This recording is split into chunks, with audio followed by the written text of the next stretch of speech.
अस्सलामुअलैकुम, आप देख रहे हैं बोल न्यूज और मैं हूं सनिया मलिक और मैं हूं सहर फातिमा। हेडलाइंस आप जान चुके हैं। बुलेटिन का बाकायदा आगाज करेंगे इस खबर के साथ कि पाकिस्तान ने भारत को सिफारती जंग में चित कर दिया। सलामती काउंसिल में झूठा प्रोपेगेंडा ना चल सका। चीन की मदद से पाकिस्तान ने पहलगाम वाक़े पर जारी मजम्मती करारदाद में से भारत अपनी मर्जी के अल्फाज शामिल ना करवा सका। सलामती काउंसिल का बयान पहलगाम ड्रामे के 4 रोज बाद जारी हुआ। पाकिस्तान ने भारत को सिफारती जंग में चित कर दिया। सलामती काउंसिल में झूठा प्रोपेगेंडा ना चल सका। अक़वाम मुत्तहिदा सलामती कौंसिल में पाकिस्तान ने बड़ी सिफारती कामयाबी हासिल कर ली। चीन के ताउन से पहलगाम वाक़े के खिलाफ मजम्मती बयान में भारत की मर्जी के अल्फाज शामिल करने की कोशिश नाकाम बना दी। साबिक सफीर मलिहा लोधी ने बोल न्यूज़ से गुफ्तगू में बताया कि भारत चाहता था कि जम्मू और कश्मीर का नाम ना आए, बस पहलगाम लिखवा दिया जाए, मगर इसमें उसे नाकामी का मुंह देखना पड़ा।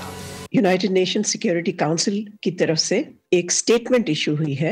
स्टेटमेंट जाहिर है उसका फोकस यही है कि जो टेरर अटैक हुआ है पहलगाम में उसकी मजम्मत की गई है। तो इसमें भारत की तरफ से कोशिश की गई थी कि जम्मू एंड कश्मीर का लफ्ज भी ना आए और बस यही हुआ कि भाई पहलगाम में हुआ है ये वाकया, लेकिन कश्मीर का लफ्ज ही ना आए। तो इसमें पाकिस्तान की कोशिशों से लफ्ज बिल्कुल डलवाया गया। इस दफा भारत की कोशिश जो थी कि जी कश्मीर का नाम तक ना आए, उसमें वो कामयाब नहीं हो सके। मजम्मती बयान में भारत का भी हवाला नहीं दिया गया। सलामती कौंसिल अरकान ने बयान में कहा है कि दहशतगर्दी अपनी तमाम शक्लों में आलमी सलामती के लिए संगीन खतरा है। अरकान ने मुतासिरीन के घर वालों से इजहार हमदर्दी किया, जख्मियों की सेहत याबी के लिए नेक ख्वाहिशात का इजहार किया। भारत और पाकिस्तान की हुकूमतों पर जोर दिया कि तहम्मुल का मुजाहरा करें। खबर शामिल करेंगे बरतानिया से, जहां भारतीय इंतहा पसंद बेलगाम हो गए हैं। लंदन में जुनूनी हिंदुओं ने पाकिस्तान हाई कमीशन पर हमला कर दिया। इस हमले के दौरान इमारत के शीशे तोड़ दिए गए। लंदन पुलिस ने मौके से एक हमलावर को गिरफ्तार कर लिया। गुज़िश्ता रोज भी हिंदू इंतहा पसंद पाकिस्तानी हाई कमीशन के बाहर उमड़ आए थे और तूफान बदतमीजी मचाया था। बरतानिया में भारतीय इंतहा पसंद बेलगाम हो गए। लंदन में जुनूनी हिंदुओं ने पाकिस्तानी हाई कमीशन पर हमला कर दिया। इस हमले के दौरान इमारत के शीशे तोड़ दिए गए। लंदन पुलिस ने मौके से एक हमलावर को गिरफ्तार कर लिया। गुज़िश्ता रोज भी हिंदू इंतहा पसंद पाकिस्तानी हाई कमीशन के बाहर उमड़ आए थे और तूफान बदतमीजी मचाया था। बरतानिया से ये खबर, जहां भारतीय इंतहा पसंद बेलगाम हो गए। लंदन में जुनूनी हिंदुओं ने पाकिस्तानी हाई कमीशन पर हमला कर दिया। मजीद डिटेल्स जानेंगे नुमाइंदा लंदन अब्दुल मजीद से। अब्दुल मजीद, आगाह कीजिएगा, अभी क्या सूरत हाल है वहां की? जी बिल्कुल, ये नाखुशगवार वाक़या हफ्ता और इतवार की दरमियानी शब पेश आया है, जहां पाकिस्तानी हाई कमीशन लंदन की इमारत पर हमला किया गया है और इमारत के शीशे तोड़ दिए गए हैं, जबकि इमारत पर ज़ाफ़रानी रंग का पानी भी फेंका गया है। पुलिस इत्तला मिलते ही पाकिस्तान हाई कमीशन लंदन पहुंच गई और पुलिस ने वहां से एक नामालूम शख्स को गिरफ्तार भी किया है। गुज़श्ता रोज होने वाले एहतजाज में पुलिस ने 4 भारतीयों को गिरफ्तार किया था। ये मुजाहरा बीजेपी के हामियों की जानिब से किया गया था। पुलिस इस हवाले से तहकीकात कर रही है और हमला आवर की पुलिस ने अभी तक शनाख्त जाहिर नहीं की है। पुलिस की जानिब से पाकिस्तान हाई कमीशन लंदन की सिक्योरिटी भी बढ़ा दी गई है। जी अब्दुल मजीद, आपका बहुत शुक्रिया। नायब वज़ीर आज़म इसहाक डार का चीनी वज़ीर ख़ारजा वांगज़ी से टेलीफोनिक रब्ता हुआ है, जिसमें नायब वज़ीर आज़म ने चीनी वज़ीर ख़ारजा को मौजूदा इलाकाई सूरत हाल से आगाह किया है। उन्होंने कहा कि भारत की यकतरफा इक़दामात पाकिस्तान के खिलाफ बेबुनियाद प्रोपेगेंडा मुस्तरद करते हैं। नायब वज़ीर आज़म इसहाक डार ने पाकिस्तान के लिए चीन की मुसलसल गैर मुतज़लज़ल हिमायत को सराहा है।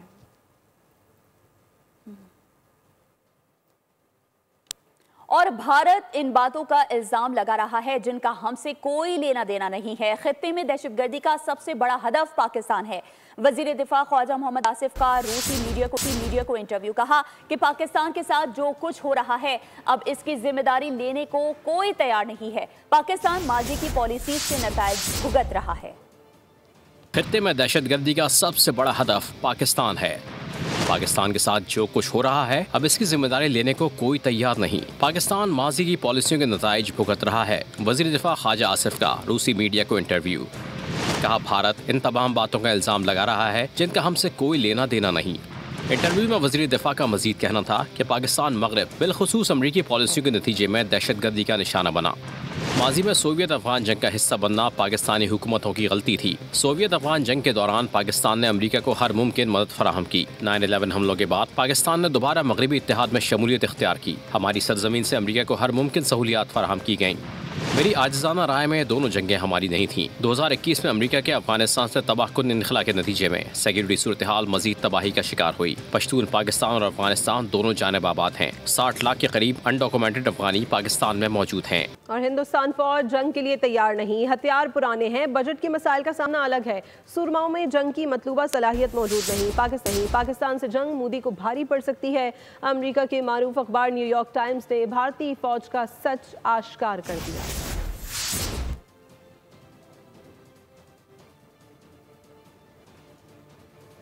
हिंदुस्तानी फौज जंग के लिए तैयार नहीं है, हथियार पुराने हैं, बजट के मसाइल का सामना अलग है। सूरमाओं में जंग की मतलूबा सलाहियत मौजूद नहीं है। पाकिस्तान से जंग मोदी को भारी पड़ सकती है। अमेरिका के मारूफ अखबार न्यूयॉर्क टाइम्स ने भारतीय फौज का सच आश्कार कर दिया।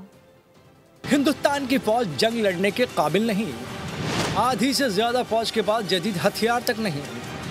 अगर मोदी ने कोई एडवेंचर किया तो भारतीय फौज एक्सपोज हो सकती है। अमेरिका के अखबार न्यूयॉर्क टाइम्स ने भारतीय फौज का सच नुमाया कर दिया। A moment of truth for Indian military नामी रिपोर्ट में कहा गया है कि पाकिस्तान और भारत में कशीदगी से भारतीय अस्करी हुक्काम मुश्किल में पड़ गए। इतनी बड़ी फौज पहले ही संभाली नहीं जा रही। आधे से ज्यादा हथियार पुराने हैं और जंग लड़ने के लिए फौजियों की तैयारी मुकम्मल नहीं।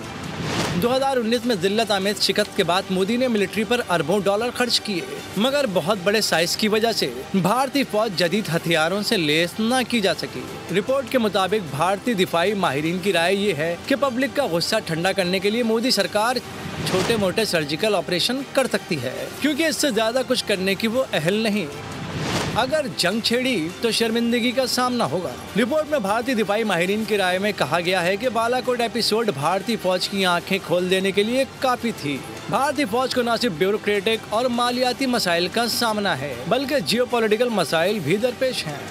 भारत के पास पाकिस्तान से जंग की ना अहलियत है ना ही सलाहियत। भारतीय साबका कोर कमांडर ने भारत की जंगी सलाहियतों पर सवाल उठा दिया। हमारे पास ऐसी तकनीकी बरतरी नहीं जो जंगी कार्रवाइयां बगैर किसी खौफ के अंजाम देने के लिए दरकार होती है, जैसे अमेरिका करता है। हमारे पास ना तो मिसाइल पावर है, ना ड्रोन्स, ना फजाई और ना ही बहरी ताकत में वो बरतरी है कि हम बगैर किसी खतरे के जंगी कार्रवाई कर सकें। साबका भारतीय कोर कमांडर का कहना है कि भारत ने जंग की तो पाकिस्तान यकीनी तौर पर जवाब में कार्रवाई करेगा। जंगी कार्रवाइयां हमेशा दो तरफा होती हैं, एक तरफा नहीं होती। दिफाई माहिरीन के मुताबिक साबिका भारतीय कोर कमांडर का एतराफ वाज़ेह करता है कि भारत जंग में पाकिस्तान का सामना करने के लिए तैयार नहीं।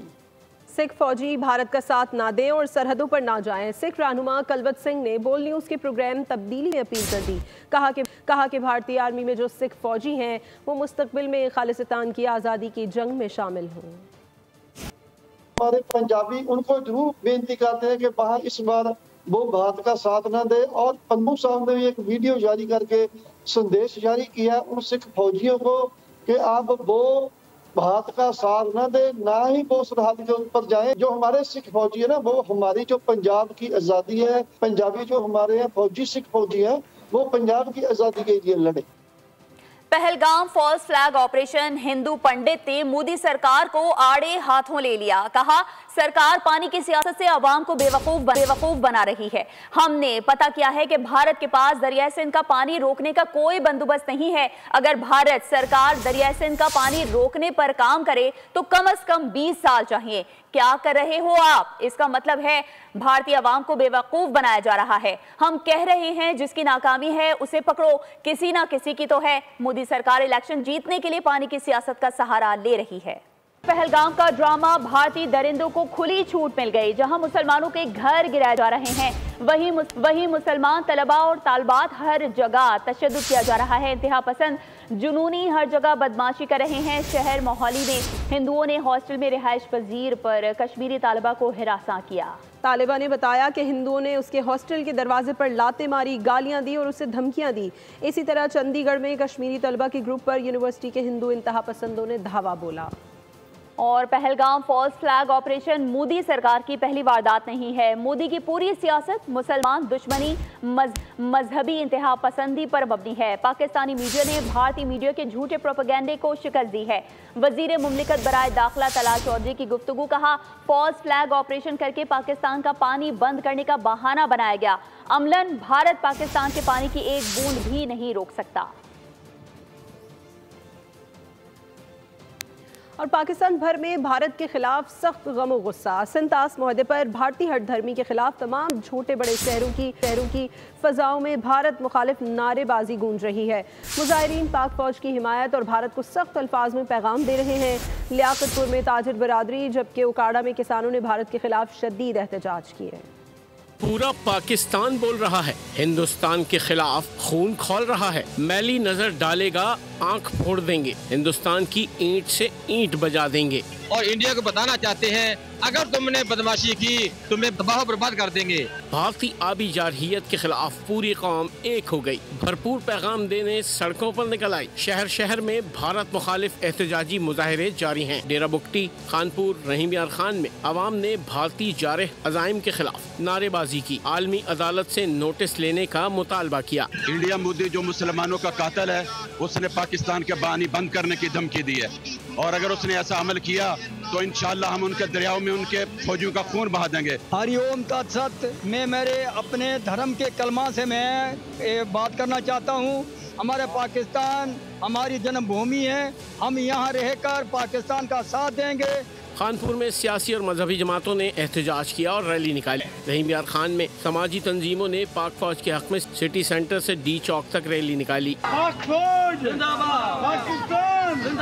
रुझान में भारत के जंगी जुनून और आबी जारहियत के खिलाफ असिस्टेंट कमिश्नर असगर इकबाल की क़यादत में सैकड़ों अफराद ने रैली निकाली। भारत मुर्दाबाद के नारे लगाए। मोदी कुत्ता, मोदी कुत्ता। मीरपुर माथेलो में सैकड़ों तलबा और तालबात मुजाहरे और रैली में शरीक हुए। आगे बढ़ते हुए आपको बताएं कि वजीर मनसूबाबंदी एहसन इकबाल का कहना है कि K4 मंसूबे की लागत 125 अरब रुपए है।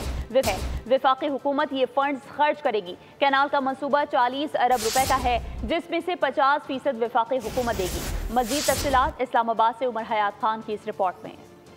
कराची के बासियों को पानी की फराहमी के लिए वफाकी हुकूमत की संजीदा कोशिशें सामने आ गई। वजीर मनसूबाबंदी एहसन इकबाल की ज़ेर सदारत वाटर सप्लाई कमेटी कायम कर दी गई। कमेटी के पहले इजलास में ये इंकशाफ हुआ कि कराची में रोजाना 475 मिलियन गैलन से ज्यादा पानी जाया हो रहा है। वजीर मनसूबाबंदी एहसन इकबाल ने इजलास में जोर दिया कि K4 मंसूबे की तकमील के बाद टैंकर माफिया का खात्मा किया जाए और कराची के अवाम को पानी घर घर पहुँचाया जाए। एहसन इकबाल ने बोलने से गुफ्तगू में कहा कि कराची में पानी का मसला संगीन है। शहर की रोजाना तलब 1200 मिलियन गैलन है और इसमें से 40% जाया हो रहा है। 1200 million gallon per day Karachi की ज़रूरत का तखमीना है, जिसमें तकरीबन 550 मिलियन गैलन पर डे पानी जा रहा है। 475 million gallon per day water Karachi का वेस्ट समुंदर के अंदर जा रहा है, जो प्रोसेस नहीं हो रहा। एहसन इकबाल ने कहा कि कराची के अवाम को पानी की फराहमी के लिए वफाकी हुकूमत 145 अरब रुपए के फंड्स खर्च करेगी। जो K4 का मंसूबा है उस पर 125 अरब का तखमीना है, जो मुकम्मल तौर पे फेडरल गवर्नमेंट उस पर खर्च कर रही है। जो केनाल है वो भी 40 अरब का मंसूबा है, जिसमें 50% फेडरल गवर्नमेंट दे रही है। K4 मंसूबे की तकमील के बाद कभी उम्मीद है कि कराची के अवाम की पानी की ज़रूरत पूरी हो जाएगी।